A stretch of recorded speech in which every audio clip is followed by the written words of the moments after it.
What's cracking, everybody? XehrFelrose here, bringing you some Pokemon Go Battle League content. Today's video, we're going to be taking a look at some teams you can play in the different leagues that we're going to have open on Go Battle Weekend this coming weekend, Saturday and Sunday. Reminder, you are allowed 20 sets per day on October 7th and 8th. That's going to be this coming Saturday and Sunday. We're getting 4 times Stardust from win rewards, and this is not going to stack with the Master League rotation week that we have planned, nor is it going to give us rewards from end of set. It's just on the win track.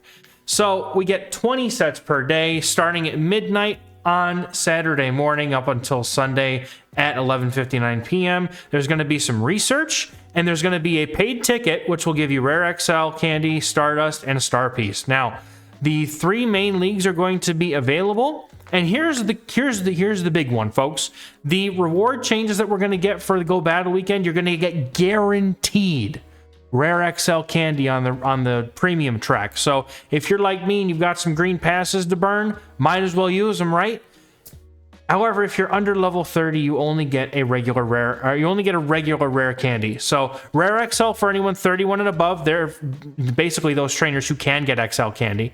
Or we're looking at regular rares for 30 and below. You're going to get more Stardust rewards on the premium track than compared to the basic track, and they're also going to rearrange some of the rewards so they're not going to be the same as they normally will be. But we're here in earnest to take a look at some of these teams that we've got. I've got 2 teams for the Great League, 2 teams for the Ultra League, and 1 of my favorite teams for the Master League. We're going to be focusing on teams that are not necessarily going to get you super fast sets, but are going to look to counter some of the people who are running those degen teams to get the fast sets. So the first team that we're going to have on the list here is Deoxys Double Ice, but you can also substitute your Dugong for an Umbreon or a Registeel if you don't have the Double Legacy Dugong. Sandslash is an extremely awesome core breaker in this meta, able to beat things like the Grass Bastiodon cores, able to just completely rip a Gligar to shreds. So there's a lot of good reasons to run Ice. That's why I like the Dugong, because opponent safe swaps the they safe swap the Gligar and you just farm it down and then make them look silly. So we are going to be looking at this team. I know that the letter coverages aren't always going to be the thing, right? There's going to be some obvious, weaknesses to every team we ever see, but we're going to be looking to try and make plays around them. Now, if someone's going to be playing Lickitung, they're genuinely trying to climb this weekend, so I mean, more power to them. In this case, I would honestly think that you might want to pivot to running Powder Snow on your Alolan Sandslash as a possibility here. If you're seeing a lot of Lickitung or other normal types, Lickitung will lose the matchup to the Powder Snow Alolan Sandslash, as opposed to winning it against the Shadow Claw one, because it's double resisting those fast moves. But this is another good team to handle Steelix, because everything on this team has good play into Steelix. Sableye, okay, kind of mid if you're not using the Umbreon. Like everything is going to have some level of play and some level of, just some things are going to break the team a bit, but that's where you're going to start using your skills to dance around those teams. But what we're really looking for here is the fact that Lickitung, Sableye, and G-Fisk are really the only meta-relevant things that break this whole team in a one-on-one basis, right? You're not really going to see very many of these other things. And if Lickitung and Sableye are the only things, which this team has quite a fair amount of play against, I'm not too worried about it. So this is a good team to run, especially if you're trying to counter the people running double Grass and double Charm. This team will do it quite well. So we're going to get into the next line here. This is the I see Medicham on every team and I need to beat it team. So all 3 Pokemon of this team beat Medicham. And you've also got the double water backline, so you can draw out a grass type, and then Alolan Marowak farms it down, and then your Azumarill basically sweeps. Now, I like to run Hydro Pump on my Azumarill in this team. And if you don't have the Tapu Fini, like most people might not have it, you can run Medicham in its place as the safe swap here. You're just looking to try and draw out that thing that Marowak really just destroys, like a grass type, a charmer, etc. And then Marowak gets a huge amount of energy, and then Azumarill just goes off, and the energy from Marowak is typically pretty impactful.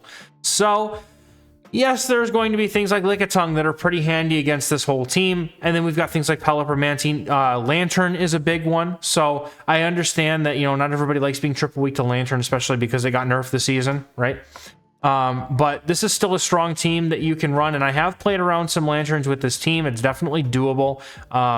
I actually did a video on this team about a couple weeks ago, so you can go check out the channel history and see how I play that team. There's a couple lanterns we were able to play around in that video. But, you know, most of the things are going to be like the waters that narrowly beat Azumarill and Tapu Fini, right? You're not... Oh, my voice cracked. That was... Boy! This has been a long time since that happened. You're not going to see a whole ton of other things like, you know, Noctowl and Pidgeot are kind of uncomfortable, but like there are a lot of things that you're not going to see a whole ton of in the meta, especially on a Go Battle weekend where people are trying to get their sets done as fast as they can.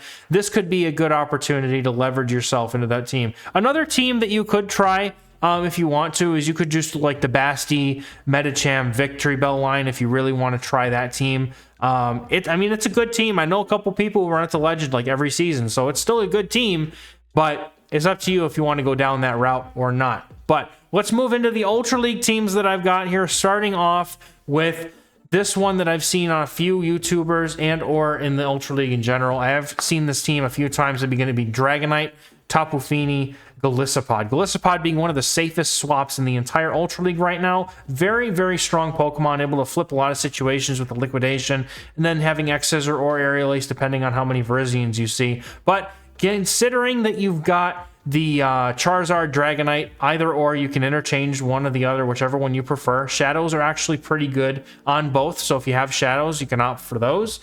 We all know how impactful Dragonite can be and how destructive Charizard is with energy. So you're setting yourself up for a good sweep here. You're able to, not really losing to Double Charm by any means, because all the Pokemon here are neutral. Charizard resisting Charm. And there's not really a whole lot of Double Grass in the Ultra League, because the Razor Leafers don't really have any play here because of all the ghosts and stuff. So, my goodness, it happened again. Ha ha ha! Bring the man back into my voice, dang it. Goodness. Anyway, it's been a long day. Give me a break.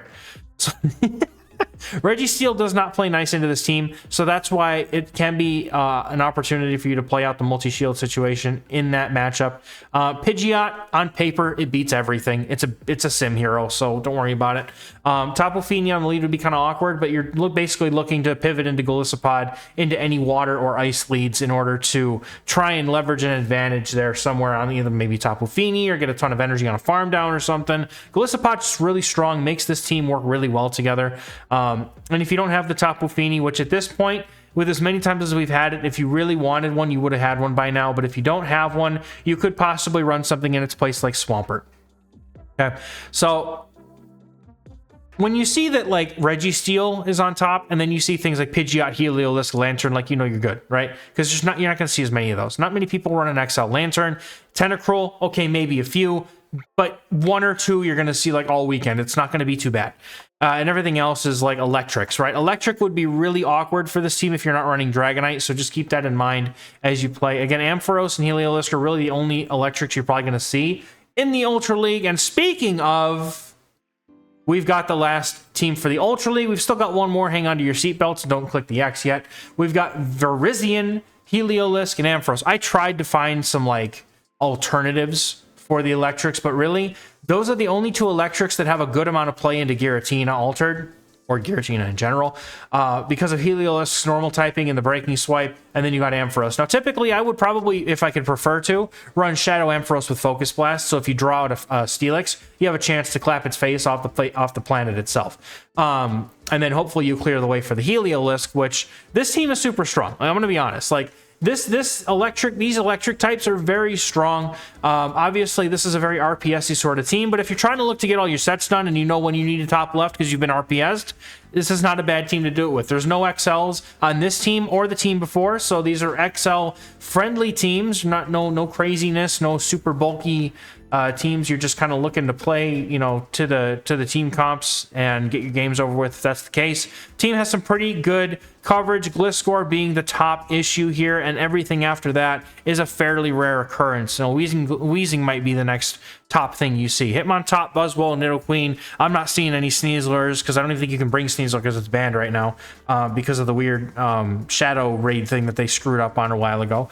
Toxicroak, okay, Mewtwo, you know, Alola Ninetales. Like, there are some things you might see, but for the most part, probably not going to see too many. So we're going to go into the last team here in the Master League. This is just my favorite team to run. You're not going to get too many like super fast oriented teams, you know, in the Master League. If you're playing Master League this weekend, you're not doing it for fast teams, let's be honest. You're doing it because you want to climb elo. And honestly, this is a really good, strong team to do it with. I don't have as much experience in the Master League as some do, but this is a team that whenever I have it, the ability to run it, it always seems to do well for me. And I don't have the Dialga, so I typically run, you know, like Reshiram in the back, or maybe Rayquaza is another one you could run in the back. I didn't put Rayquaza on here because I completely forgot about him, but you could do Ho-Oh, and then Zekrom is the strong core, and then any mix of Dialga, Zekrom, Reshiram, Rayquaza, any of those four in the back are going to do you well because it's Double Dragon with Ho-Oh. So anyway, that's going to do it for the video. Doing a quick one here before Go Battle Weekend. Want to make sure that we get some team ideas out there because I know that there's going to be other content creators who are going to make videos and they're going to be like, oh, here's the teams you can run. And I'm hoping that as a content creator who tries to avoid the toxic teams, hoping that we can hard counter some of the toxic teams that some content creators may come up with. So hopefully you guys have a fantastic Go Battle Weekend. This video is going to drop on Thursday, so you got some time before the weekend actually starts. But hopefully you have a good one. If I don't see you guys in the stream on Friday, which again, coming up here on the bottom, Monday, Wednesday, Friday, 6 p.m. Eastern. Come check it out. We're going to be playing Ultra League probably on Friday. So thank you all so much for catching the next one. Bye-bye.